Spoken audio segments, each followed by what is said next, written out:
ভোটের রায় চুরি করতে পারে সে আক্তার সাহেব সবকিছু করতে পারে।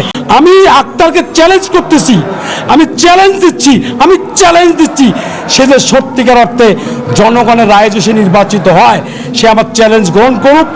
এই আমার যে পূর্ণ গণনা চাই, সে পূর্ণ গণনায় সে যদি এমপি নির্বাচিত হয়, আমি সর্বপ্রথম তাকে আমি ফুলের মালা দেব, এটা আমার চাওয়া। আর যদি অন্যায়ভাবে প্রশাসনের নগ্ন হস্তক্ষেপের কারণে আমাকে টালবানা করি সমাক্ষেপণ করে, আমি আল্লাহর তরফ থেকে তাদেরকে অভিশাপ দিচ্ছি। আমার ছেলে মেয়ের বউ বাচ্চার যে চোখের পানি তারা ফেলেছে, আল্লাহর তরফ থেকে তাদের ছেলে মেয়ে বউ বাচ্চা আল্লাহর তরফ থেকে ধ্বংসপ্রাপ্ত হবে ভাইরা আমার।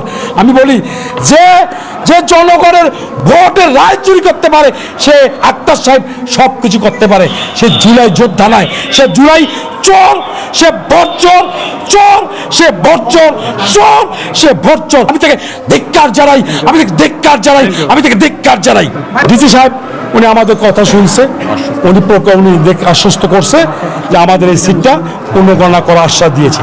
আমরা অপেক্ষায় থাকলাম, আইনের প্রতি শ্রদ্ধা রেখে আমরা অপেক্ষায় থাকলাম উনি কতদিন নেয় আমরা এটা দেখব। কিন্তু আমাদের শান্তিপূর্ণ আন্দোলন চলতেই থাকবে ইনশাআল্লাহ।